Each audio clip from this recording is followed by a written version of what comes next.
name is Jan from New York City Saves Money. I am super, super stoked. Do you know why? Do you know who I have sitting next to me? Well, so to speak, in the broadcast room, I have Dawn. Dawn from Sensible Living with Money Mom. Please check out her channel if you've never been there before, but more than likely, almost every one of you have been there before. So I'm going to bring her right into the stream.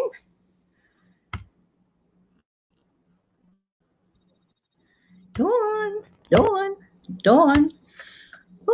Hi, everybody. Hey, Dawn. Thank you so much for being here. We're going to do the yay or nay show. What's the yay or nay show? Basically, Dawn, I'm going to give you rapid fire questions. Would you be willing to buy the store brand of the following products? And guess what? I'm going to get right to it. Trusty glasses in hand. Woo-hoo. All right, Dawn, say either yay, nay, or yes or no, whatever you prefer. Doesn't matter the terminology, but just the one-word answer. Would you ever mind purchasing, eating the following store brand products or using if it's not edible? Okay. We'll start off with store brand version or generic version of cream cheese. Yay or nay? Yes. Mayonnaise. Yay or nay? Yes. Oatmeal. Yes. Canned succotash. Oh, yes. Canned spinach. Yes. Generic cornflakes. Yes. Generic Cool Whip. Yes. Generic peanut butter. Yes. Generic canned tuna fish. Yes. Generic canned chicken. Yes. Imitation vanilla extract, whether it's store brand or national brand. Yes. Imitation? Okay, no comment. Okay. Store brand mozzarella. Yes. Store brand hot dogs. No. Okay. Generic coffee. Yes. Store brand ice cream. Yes. Okay, so thus far you said yes to everything. There was only one thing you didn't say yes to, and that was hot dogs.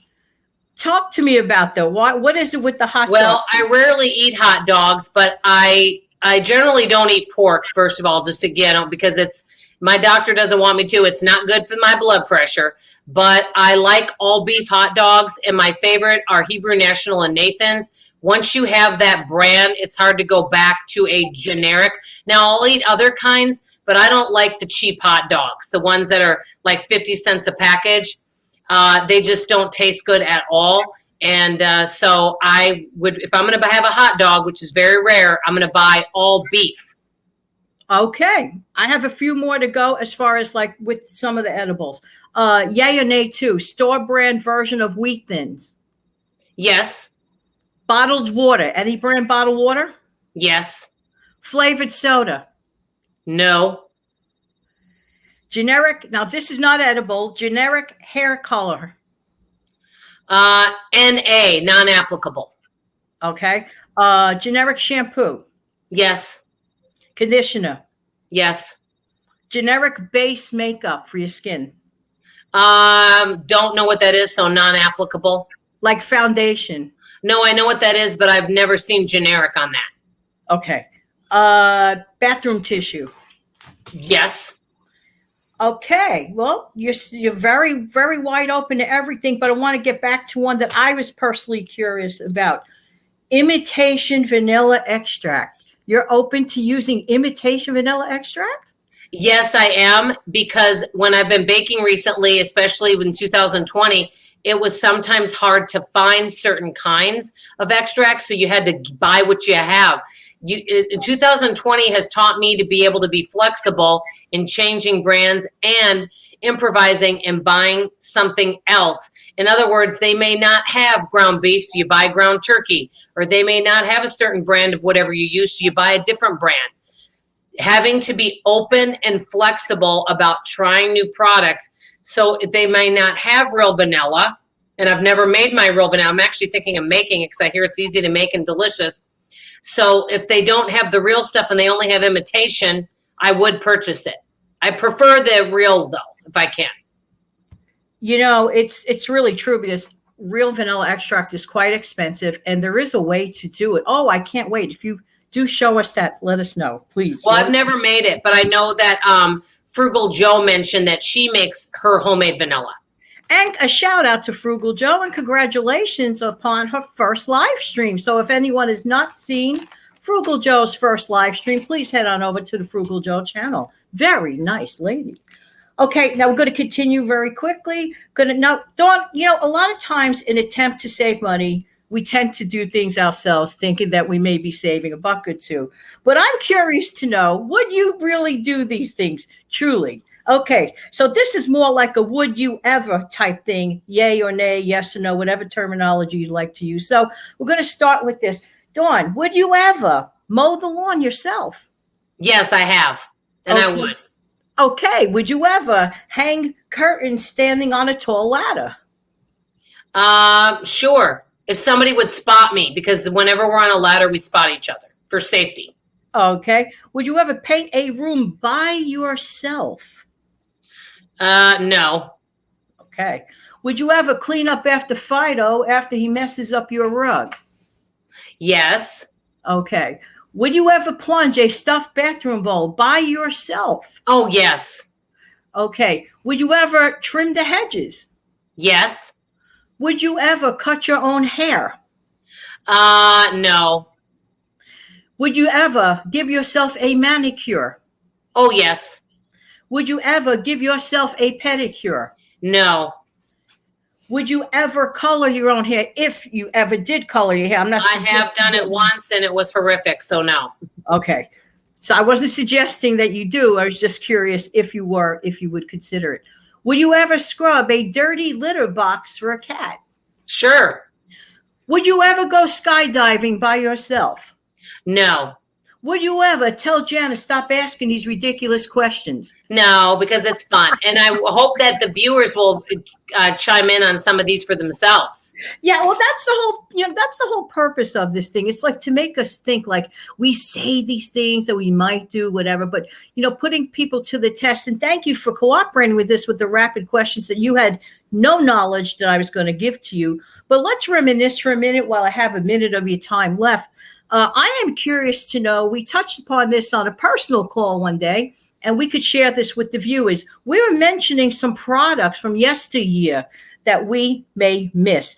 Is there anything that you could think of off the top of your head at this moment in time that you might be missing? Just wondering. Yes, there's some beauty products. First of all, I remember using Love's Baby Soft, and I loved it. It was in that pink, it was perfume. Yeah. I really liked that. And that was one of the things that I remember. And then I remember I loved the Tickle deodorant. Oh, and it came a different sense. I love that. They no longer make that.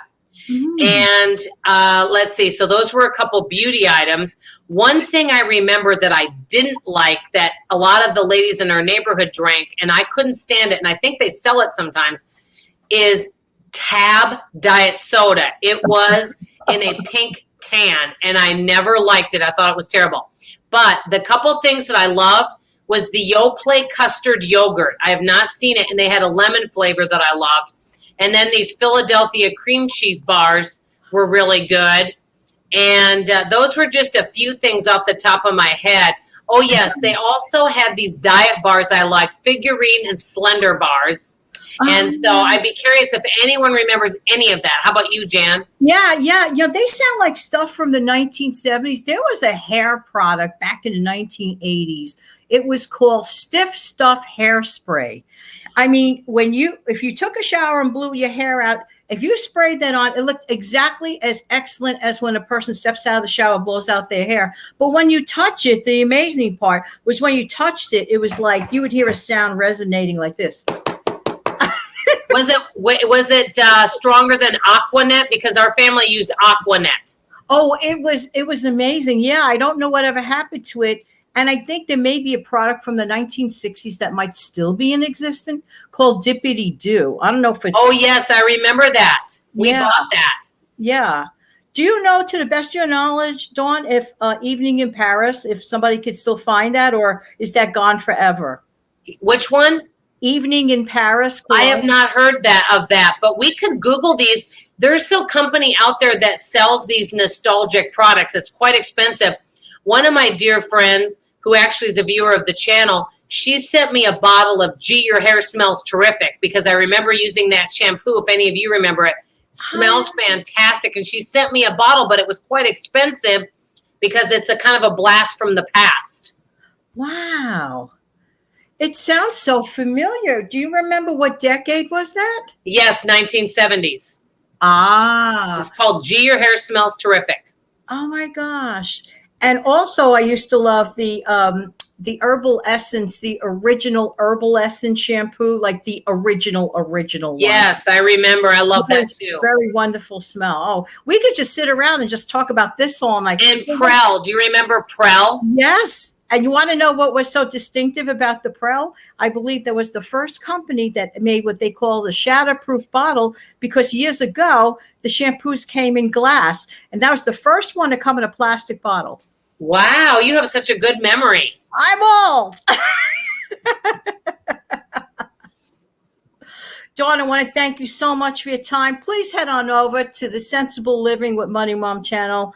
It's not just a great channel. It's just beyond that. And you're beyond all of it. Thank you so much for your time, Dawn. And I want to say thank you to the viewers. And I hope everybody tells about your channel.